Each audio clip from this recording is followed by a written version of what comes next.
Comrade Anirban রায়চৌধুরীর বক্তৃতা শুনুন। উপস্থিত কমরেড, আজকের এই সভার সভাপতি কমরেড রিজু, উপস্থিত আছেন আমাদের সর্বভারতীয় নেত্রী কমরেড দীপশিতাদি, এই জেলা ছাত্র আন্দোলনের নেতারা এবং গণতান্ত্রিক আন্দোলনের নেতৃত্ব, এবং এই ছপুকো ব্রিজের তলা থেকে যারা আমাদের কথা শুনছেন, সকলকে আমাদের সংগঠনের পক্ষ থেকে রক্তি অভিনন্দন, শুভেচ্ছা। মূলত জিকো বলার সময় বলেছে যে কোন পরিস্থিতির সামনে আমরা আমাদের প্রাণপ্রিয় সংগঠন এসএফআইয়ের বীরভূম জেলার 21তম সম্মেলন করতে যাচ্ছি। আর সেই সম্মেলন করতে যাওয়ার আগে আমাদের এই সময় ছাত্রদের যন্ত্রণা, ছাত্রদের না পাওয়ার অধিকারগুলো সাধারণ মানুষের সামনে তুলে ধরার জন্য আমরা এখানে প্রকাশ্য সমাবেশ করেছি। এই প্রকাশ্য সমাবেশ থেকে আমরা এটাই বলতে চাই যে আগামী দিনে আমাদের দেশ এবং রাজ্যের সরকার যে শিক্ষানীতি এনে প্রত্যেক দিন শিক্ষা ব্যবস্থাকে বড়লোকদের হাতে তুলে দেওয়ার চক্রান্ত গ্রহণ করছে, আমরা বলতে চাই এসএফআই থাকতে তাদের এই স্বপ্ন পূরণ করতে দেব না। যতদিন পর্যন্ত ওরা চক্রান্ত করবে ততদিন পর্যন্ত বলবো জান থাকতে হারবো না, এনইপি বিল মানবো না। আজকে গোটা ভারতবর্ষ জুড়ে এই এনইপি বিলের বিরুদ্ধে আওয়াজ উঠেছে।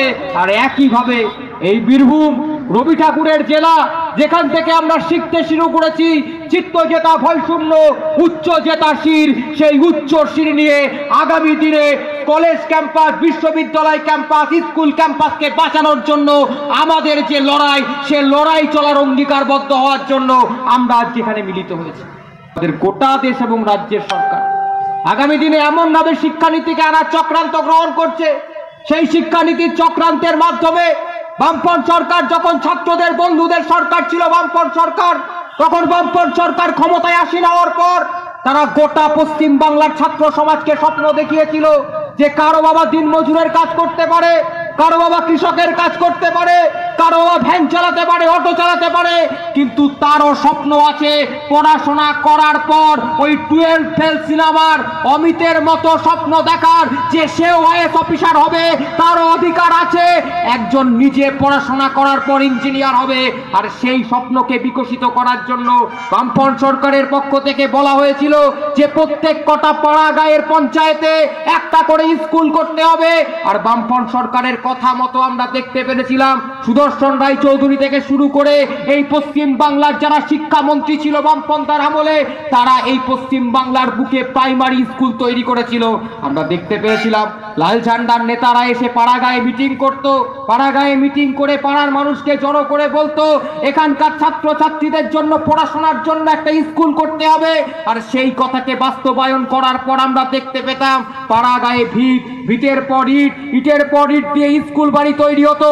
আর সেই স্কুল বাড়ির গায়ে বামপন্থ সরকারের পক্ষ থেকে বড় বড় করে লিখে দেওয়া হতো অবৈতনিক প্রাথমিক বিদ্যালয়। অবৈতনিক প্রাথমিক বিদ্যালয় মানে যেখানে বেতন দিয়ে পড়াশোনা করতে হয় না। কিন্তু আজকের দিনে দেশ এবং রাজ্যের সরকার গোটা দেশের সরকারি শিক্ষা ব্যবস্থাকে বিক্রি করার চক্রান্ত গ্রহণ করছে। আর সেখানে ব্যারিকেডের সামনে দাঁড়িয়ে থেকে গত পরশুদিন পার্লামেন্ট অভিযানে এসএফআই এর পক্ষ থেকে বলা হয়েছে শিক্ষা খাতে জিডিপির 6% বরাদ্দ করতে হবে। আমরা বলতে চাই শিক্ষা ব্যবস্থাকে বাঁচানোর জন্য দেশ এবং রাজ্যের সরকারকে পরিকল্পনা গ্রহণ করতে হবে, দেশের এইচআরডি মিনিস্ট্রিকে পরিকল্পনা গ্রহণ করতে হবে। কিন্তু আমাদের কথা তারা শুনছে না। একের পর এক শিক্ষা প্রতিষ্ঠানকে বেসরকারীকরণ করতে চাইছে। শুধুমাত্র রেল থেকে শুরু করে ভেল হয়ে এলআইসিকে ওরা বিক্রি করছে তা নয়, তার পাশাপাশি আমাদের নেতা সুদীপ্ত গুপ্তরা যে স্লোগান দিত ছোট ছোট কুড়িদের ফোটাবার সংগ্রাম, সেই ছোট ছোট কুড়িদের বিকশিত হওয়ার জায়গা, সেই স্কুলগুলোকে ওরা আগামী দিনে আদানি আম্বানির কাছে বিক্রি করার চক্রান্ত গ্রহণ করছে। আর আমরা বলছি এই চক্রান্তকে ব্যর্থ করতে হবে। আমাদের লড়াই একসঙ্গে মোদী মমতার বিরুদ্ধে। ওই সাউথ ব্লকে বসে থেকে যেমন নরেন্দ্র মোদী প্রত্যেক দিন আমাদের দেশের শিক্ষা ব্যবস্থাকে বিক্রি করার প্রেসক্রিপশন তৈরি করছে, একইভাবে সেই প্রেসক্রিপশনকে আমাদের রাজ্যে বাস্তবায়ন করার জন্য মমতা ব্যানার্জির সরকার আর মমতা ব্যানার্জির শিক্ষা দপ্তর সেই প্রেসক্রিপশনকে আমাদের রাজ্যে বাস্তবায়ন করার জন্য কম্পাউন্ডারের ভূমিকা অবতীর্ণ হয়েছে। তাই সাউথ ব্লকে বসে থেকে যখন নরেন্দ্র মোদী নয়া জাতীয় শিক্ষানীতি কায়েম করে, তখন নবান্নতে বসে থাকে আমাদের রাজ্যের শিক্ষা দপ্তর নয়া রাজ্যের শিক্ষানীতির মাধ্যমে আগামী দিনে আমাদের স্কুল কলেজকে বিক্রি করার চক্রান্ত গ্রহণ করছে। তাই আমাদের লড়াই এই দুই সরকারের বিরুদ্ধে। পাড়াগাঁয়ে নতুন করে আওয়াজ উঠেছে, মফস্বলে নতুন করে আওয়াজ উঠেছে, শহরতলিতে নতুন করে আওয়াজ উঠেছে যে মিলেমিশে লুটে খাই জেনে গেছে জনতা, ও পাড়ার মোদি আর এ পাড়ার মমতা। তাই সামনের দিনে এসএফআই ডিআইএফআই এর লড়াই ও পাড়ার নরেন্দ্র মোদীর ডাকাতের সঙ্গে, আর একইভাবে এ পাড়ার ছিটকেচর মমতা ব্যানার্জির সঙ্গে। দেখতে পাচ্ছেন স্কুল কলেজের মিড ডে মিলের চুরি হচ্ছে, আর স্কুল কলেজের মিড ডে মিলের চুরি বাড়তে বাড়তে বাড়তে বাড়তে কখনো খাদান, কখনো বাড়ি, কখনো কয়লা, এই পর্যন্ত চুরি চলে গেছে। আপনাদের এলাকার মানুষ দেখতে পাচ্ছেন এই রামপুরহাটে একের পর এক নতুন করে প্রাইভেট স্কুলগুলো তৈরি হচ্ছে, একের পর এক বেসরকারি স্কুলগুলো তৈরি হচ্ছে, আর একের পর এক এই রামপুরহাট এলাকার পার্শ্ববর্তী এলাকাগুলো যেখানে আদিবাসী অধ্যুষিত এলাকা, সেই আদিবাসী অধ্যুষিত এলাকাগুলোতে একের পর এক এসটি এসসি হোস্টেল বন্ধ হয়ে যাচ্ছে। দেখতে পাচ্ছেন প্রাইমারি স্কুলগুলো প্রত্যেকদিন শিক্ষকের অভাবে, ছাত্রের অভাবে বন্ধ হয়ে যাচ্ছে।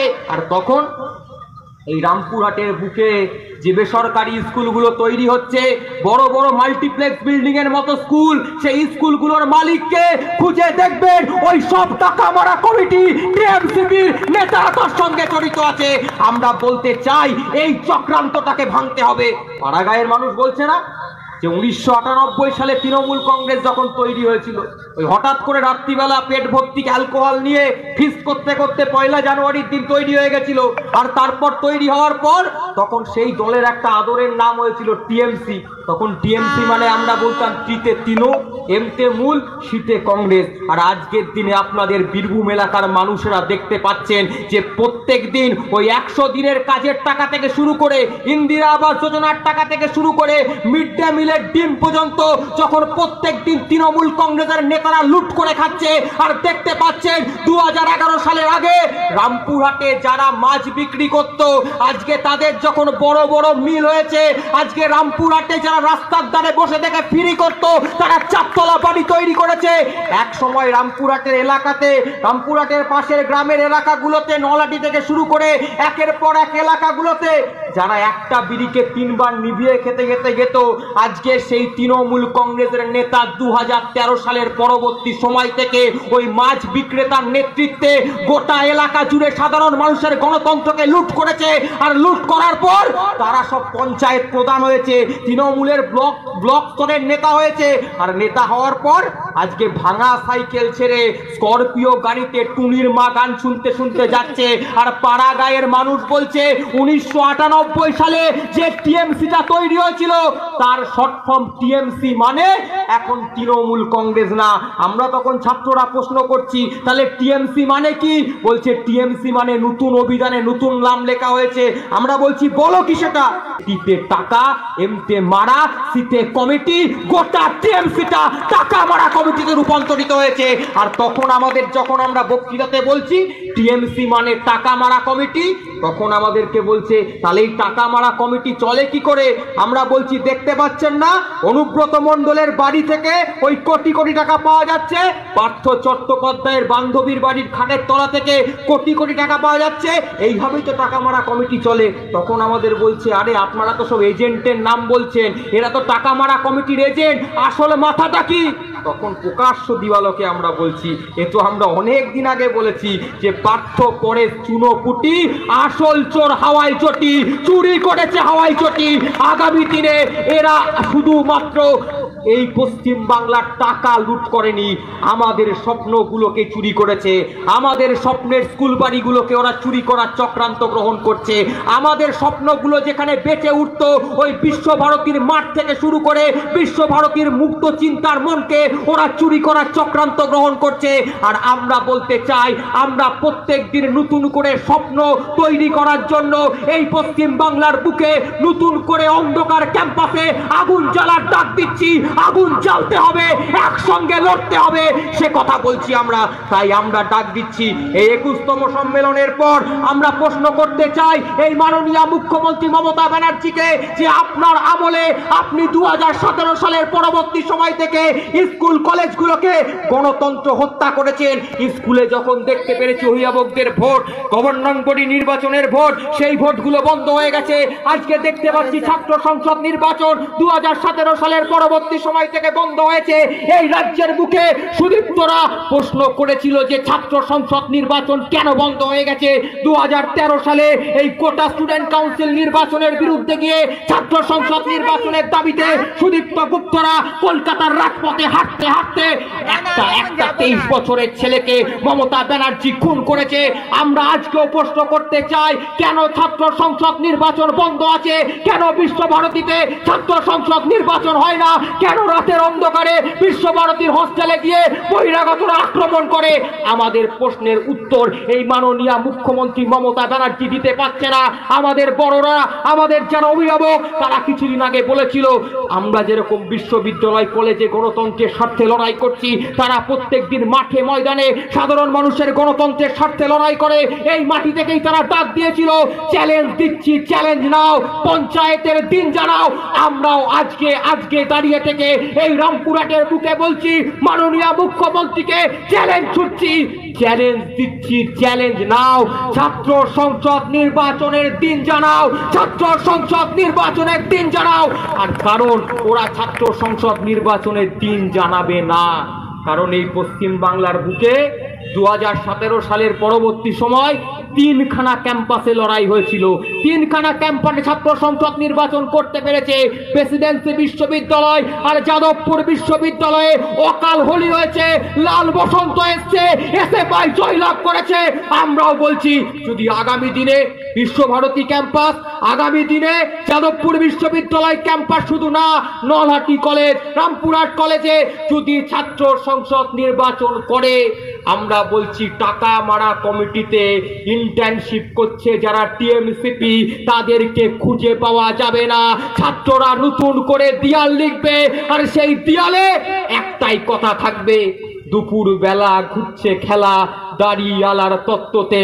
নতুন করে দুপুর বেলা নতুন করে ইতিহাস রচনা করবে এসএফআই, আর এসএফআই কথা দিয়ে যাবে যে বসন্ত হারানের নয়, এ বসন্ত নতুন করে বাঁচার বসন্ত।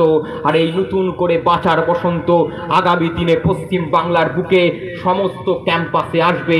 তাই সামনে যদি ছাত্র সংসদ নির্বাচন রচনা করে, ছাত্র সংসদ নির্বাচন ঘোষণা করে, আমরা বলছি অনেকে চড়াম চড়াম ঢাকের বল বাজাবে বলেছিল, আজকে চড়াম চড়াম ঢাকের বল দুর্গাপুজো তিনি শুনতে পারে না, কারণ তিহারে তিনি বসে আছে।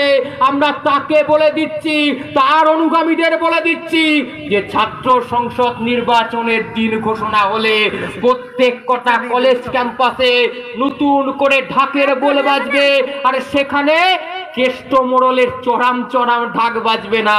নতুন করে ক্যাম্পাসের সামনে নতুন ঢাকের বল, আর সেখানে বলবে টিএমসিপি থাকবে কতক্ষণ, টিএমসিপি যাবে বিসর্জন, টিএমসিপি থাকবে কতক্ষণ, টিএমসিপি যাবে বিসর্জন। ওদের দিন শেষ হয়ে গেছে, আর আমরা নতুন করে নতুন স্বপ্ন দেখতে শুরু করেছি। এই স্বপ্নের সম্মেলন আমাদের কাছে, এই সম্মেলনের মধ্য দিয়ে আগামী দিনে আমরা নির্ধারণ করব এই কোটা বীরভূমের এলাকাতে আমরা কিভাবে আমাদের ছাত্র সংসদ নির্বাচনের দিন ঘোষণা হওয়ার পর লড়াই করব, আমরা কিভাবে এই এলাকায় এসটি এসসি হোস্টেলগুলোকে চালু করার স্বার্থে লড়াই করব, আমরা নির্ধারণ করব কিভাবে একের পর এক কলেজগুলোতে টিএমসিপির দাদাগিরি বন্ধ করার জন্য লড়াই করব। আর আপনাদেরকেও ভরসা রাখি, আপনারা ওই লড়াইয়ে থাকবেন, একসঙ্গে মিলে লড়াই করতে হবে। আগামী দিনে গোটা কলেজ ক্যাম্পাস না, গোটা পশ্চিম বাংলা বিক্রি করার চক্রান্ত গ্রহণ করছে এই মমতা ব্যানার্জির সরকার। আর তার জন্যই দেখতে পাচ্ছেন এখানে দিদি ভাই যা বলছে, সাউথ ব্লকে দাদা ভাই তাই বলছে।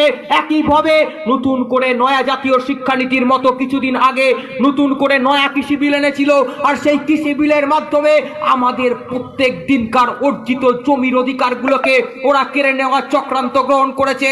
আমরা জানি এখানে অশোকরা বসে আছে, অশোকদের এলাকা দেউচা পাচামিতে কিভাবে ওরা পাহাড় পর্বত থেকে শুরু করে আমাদের জমি জঙ্গলের অধিকারকে কেড়ে নেওয়ার চক্রান্ত গ্রহণ করছে। আমরা বলছি সামনে লড়াই শুধুমাত্র এসএফআই এর না, এই গোটা বাংলাকে বাঁচানোর লড়াই। আর এই গোটা বাংলাকে বাঁচানোর জন্য বাপ ছেলে মেয়ে একসঙ্গে কোমর বেঁধে লড়াই করব, আবার নতুন করে এই সামালো ধান হো কাস্তে দাদাও শান হো, আবার নতুন করে এই বাংলার বুকে নতুন নতুন নতুন সকালের স্বার্থে লড়াই হবে। আর আমরা ব্রিগেড প্যারেড গ্রাউন্ড থেকে আমরা ডাক দিয়েছি যে ভাঙা বুকের পাঁজর দিয়ে নয়া বাংলা গড়ব। আমরা বলছি দরকার পড়লে এই ভাঙা বুকের পাঁজর দিয়ে আবার নতুন করে বাংলা গড়ার ইতিহাস তৈরি করব। আর কথা দিয়ে যাচ্ছি এই পশ্চিম বাংলার বুকে নয়া বাংলা তৈরি হওয়ার পর এই পশ্চিম বাংলার বুকে যা চিরাচরিত নিয়ম অনুযায়ী সেই পশ্চিম বাংলার সোনালী সকালে কৃষকের কাস্তে চলবে, মজুরের হাতুড়ি চলবে, ছাত্রদের স্বপ্ন দেখা তারা চলবে। কিন্তু এই পশ্চিম বাংলার বুকে সাধারণ ছাত্র যুবদের ভাঙা বুকের পাঁজর দিয়ে যে বাংলা তৈরি হবে সেই বাংলায় তোলাবাজ টিএমসি চলবে না, দাঙ্গাবাজ বিজেপি চলবে না। সেই স্বার্থে আমাদের লড়াই, সমস্ত বিভেদ ভেঙে নতুন করে স্বদেশ গড়ার ডাক দিয়েছি। আর সেই ডাক নিয়েই গোটা বাংলা জুড়ে যেমন লড়াই করবে একইভাবে কোমরে কোমর দিয়ে এই বীরভূমের মাটিতে আমরা নতুন করে লড়াইয়ের দিন ঘোষণা